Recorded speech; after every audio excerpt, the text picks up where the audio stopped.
pessoal, boa tarde, aqui é o professor Lucas Alves que está falando, professor de artes, como é que vocês estão? Eu espero que estejam bem, tá certo? Estou com muita saudade de todos vocês e esse vídeo é um vídeo de revisão para o sexto ano. Eu decidi fazer uma breve revisão de todos os conteúdos que nós vimos desde o começo da quarentena até agora, tá bom? Então, bora lá. Então, nós estávamos vendo o eixo de cultura popular. O que é cultura popular, professor? Não é tão simples definir o que é cultura popular, mas nós podemos perceber algumas características, elas são passadas de geração em geração, certo? Então, é o filho que aprendeu com o pai, que aprendeu com o avô, que aprendeu com o tataravô.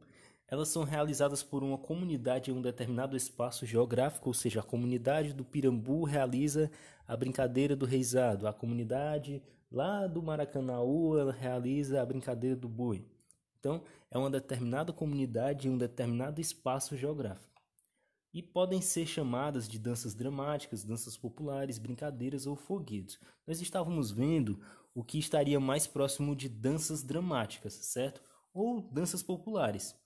E esse termo folguedo, eu trouxe aqui o significado dele porque ele traduz muito o que é a cultura popular. O folguedo, ato ou efeito de folgar ou de se divertir, divertimento, folia, brincadeira, certo? Então isso está muito relacionado a como pensam as pessoas que produzem esse tipo de arte. Eles não se interessam em ser profissionais da dança, profissionais do teatro, mas são pessoas populares, trabalhadores de feira, alfaiates, pessoas que trabalham mesmo, que são populares do bairro e se juntam para fazer essa brincadeira, ou seja, é uma criação artística feita do povo para o povo.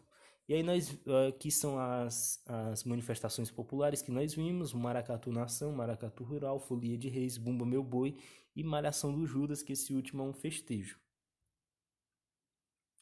Vamos lá. O Maracatu Nação, ele possui forte referência com as tradições católicas e medievais europeias e mais os cultos afro-brasileiros, certo? Ele caracteriza-se como um espetáculo realizado em cortejo apresentado no período do carnaval. O maracatu ele é sempre apresentado no período carnavalesco. Alguns grupos podem fazer ensaios abertos em outras datas? Pode, mas geralmente o maracatu ele é apresentado no período carnavalesco na Avenida Domingos Olímpio, certo? Por que eu digo que é um cortejo, professor, e não um desfile? É um desfile também, mas é um cortejo porque ele tem a presença de uma corte, ele é um cortejo pomposo, nobre, entende? E aí é muito característico do maracatu o uso do negrume, que é uma substância feita com hidratante e fuligem para passar no rosto e nos braços para ficar preto, um preto bem brilhoso, e as músicas são conhecidas como loas. As loas elas contam histórias de heróis e mártires negros e também dos deuses da cultura africana, que são os orixás. E aqui vemos um exemplo de um rei e uma rainha, certo? Na corte. Isso aqui são os cantores, né? Ou puxadores de loas, como são chamados. Os músicos ou batuqueiros, que é o porta-estandarte, e ali atrás, porta-estandarte é como se fosse uma bandeira que leva o nome do maracatu e o ano que ele foi formado. E ali tem a ala dos índios, certo? Aqui são as categorias de como se organiza o cortejo, tá bom? Então são esses os personagens do cortejo. Se você quiser, seria muito bom que você anotasse no seu caderno, certo? Então pause o vídeo e anote no seu caderno a sequência dos personagens do Maracatu Nação. Ou seja, é um cortejo bem longo, né? Porque são vários personagens, são várias alas. Essa aqui é a calungueira, ou negra da calunga. Calunga é essa bonequinha negra que ela está carregando aí, gente. Casal de preto velhos, que representa o poço do saber, a sabedoria ancestral. E o outro é o maracatu rural, certo? O maracatu rural, ele é conhecido também maracatu como maracatu de baque solto, certo? E também ele tem vários nomes. Maracatu orquestra, maracatu trombone, maracatu de baque singelo, ou o mais clássico que nós conhecemos é o maracatu rural. E ele nasce dos trabalhadores do canavial lá de Pernambuco. Como vocês podem ver, essa figura aí que está do lado é o caboclo de lança. E o seu chapéu, essas fitas brilhosas, lembram muito as folhas da cana-de-açúcar. Então, possivelmente, as primeiras apresentações dessa manifestação artística eram confeccionadas com as folhas da cana-de-açúcar. O maracatu rural caracteriza-se pelo toque frenético e alto, a itinerância e a presença do caboclo de lança. Ou seja, enquanto o maracatu nação ele é mais ralentado, mais lento e também o cortejo é bem maior, do rural é menos personagens, menos alas, certo? E também o toque ele é mais frenético e alto, é tudo mais acelerado. Também a presença em indústria do caboclo de lança, que é o que mais chama a atenção. Veja bem.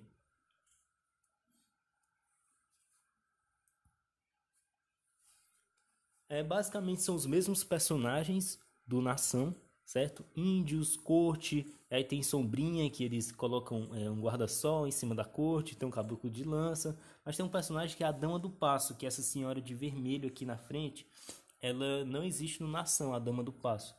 No Rural existe, que ela é uma dançarina que faz parte também da alegoria. A brincadeira do boi foi uma manifestação que eu mandei para vocês, certo? E eu gravei um vídeo explicando sobre a brincadeira do boi que vocês podem conferir que já está no canal da escola. Vamos lá, Folia de Reis ou Reisado, certo? Como é mais conhecido. É um teatro nômade que segue pelas ruas da cidade e mistura música, canto, dança e um pouco de interpretação, no caso, interpretação teatral. Apresentado no período natalino nos meses de novembro e dezembro, certo? Então, essa manifestação aqui da Folia de Reis, ela já é mais no final do ano, certo? É no período natalino, certo? Novembro e dezembro. Vamos ver aqui a imagem. Veja, né, que você tem como se fossem guerreiros mesmo, gladiadores que lembram os guerreiros romanos. Olhem só as roupas deles. E a espada, eles têm uma espada também. Sobre a origem da Folia de Reis ou Reisado, cada mestre pode ter uma definição personalizada de sua prática, mas existe um elemento em comum em todas essas narrativas, certo? Que é o encontro dos reis do Oriente com o recém-nascido menino Jesus. Ou seja, a Folia de Reis ela é um festejo que inaugura uma nova época, um novo momento da história, que esse momento da história é o nascimento de Cristo Jesus. Então é uma brincadeira que, digamos assim, que festeja o nascimento de Cristo. Como vocês podem ver, eles possuem coroas na cabeça. Então eles são os reis do Oriente que foram visitar Jesus, certo? Então, quais são os personagens? Você tem também uma corte, você pode ter uma corte também, um rei, uma rainha e uma princesa. Você tem dois cordões de guerreiros, certo? São dois grupos de guerreiros. Geralmente, as cores mais clássicas é um cordão vermelho e um cordão azul, mas pode ser encontrado também em outras cores, tá certo? Você tem o Mateus, que é esse palhaço popular, é um palhaço que ele faz brincadeira com o público, ele brinca com os guerreiros, tá certo? Tem também ele pode vir acompanhado, dependendo ou não de onde essa folia for realizada, por qual comunidade, de um parceiro, que é o Sebastião, ou uma versão feminina dele, que é a Catirina, tá bom? Ou ele pode estar sozinho, né? O Mateus ele é o mais clássico, mas ele pode vir acompanhado desses dois ou um desses dois. E o Jaraguá também, que ele está presente na brincadeira do boi também, o Jaraguá, que é um animal fantástico. Vocês podem ver, ó, um cordão vermelho, um cordão azul. Mateus, exemplos de Mateus, desse palhaço popular. Mateus e Sebastião. E o Jaraguá, certo? O Jaraguá ele é o que nós chamamos de um animal fantástico, pois ele não tem definição, como vocês podem ver.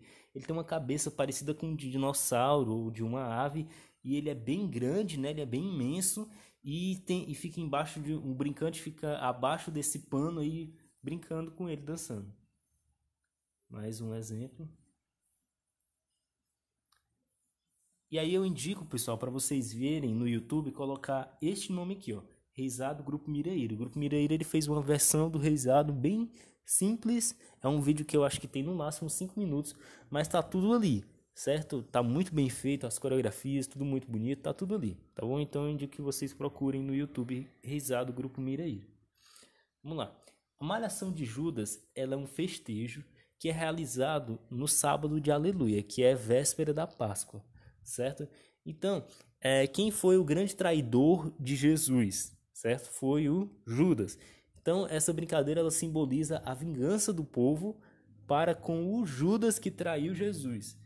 Então, por isso, como eu digo aqui, ó, como não se tem característica do Judas na Bíblia, o boneco pode ser retratado com diversos rostos, muitos deles imitando políticos, pois a brincadeira simboliza também a vingança por aquele que traiu e enganou. Ou seja, a brincadeira ela tem essa simbologia muito forte. Vamos levar a julgamento aqui para a comunidade aquele que nos traiu, que nos enganou, certo? Então, como vocês podem ver os bonecos aí, ó, olha a faixa presidencial e um aqui sentado, tá vendo? O roteiro é bem simples, é a despedida do Judas pelo bairro, né? Nessa despedida, é importante que toda a comunidade fique sabendo que ele vai ser levado, digamos assim, a um júri popular, né? A um tribunal popular.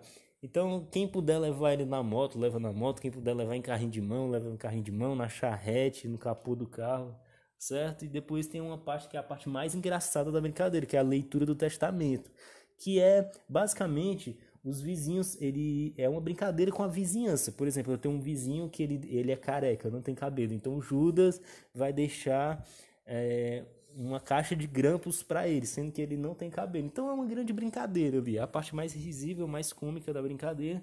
E a queima do Judas, onde ele é pendurado num lugar bem destacado, certo? Ele é enforcado e ele é pendurado. Como vocês, ele é queimado, quer dizer. Ó, como vocês podem ver, exemplos, Judas sendo queimado. Vamos lá para as perguntinhas, gente. Na cultura popular, dançam animais como a burrinha, a ema, mas tem também um animal fantástico que pode ser facilmente encontrado nas danças populares. Tem uma cabeça que lembra de um dinossauro e é bastante alto. Qual é o seu nome? É o Mateus? Não, o Mateus ele é um palhaço normal, né? Ele só é um brincalhão. A Catirina também é uma menina, uma palhacinha. Nada a ver. Os guerreiros não, os guerreiros são os guerreiros, reis do Oriente. Então é o Jaraguá. Resposta certa, D. Quais os dois nomes mais comuns usados para diferenciar o maracatu? Certo? Vamos lá. Maracatu Torre e Maracatu Bastião? Nunca ouvi falar disso. Porque assim, as culturas populares, como vocês podem ver, elas têm vários nomes diferentes. Mas claro, tem aqueles termos mais clássicos que as pessoas usam para se entender, sabe? Então, Maracatu Torre e Bastião? Não. Maracatu da cidade, Maracatu do campo? Digamos que o maracatu nação ele é mais urbano e o maracatu rural é mais do campo mesmo. Porém, esses nomes nunca foram usados, da cidade, do campo, então está errado. Maracatu itinerante e maracatu da vila. Bom, o maracatu rural ele é mais itinerante do que o nação. Eu acho que eu não falei sobre isso. Enquanto o nação ele é realizado numa rua mesmo, em cortejo reto, o rural ele pode sair andando livremente pela rua, certo? Mas maracatu de vila não. Então é o letra D também. Maracatu nação e o maracatu rural. Gente, eu espero ter tirado algumas dúvidas, tá certo? Até a próxima. Fiquem em casa. Ajudem os pais de vocês. E até mais. Tchau, tchau, pessoal.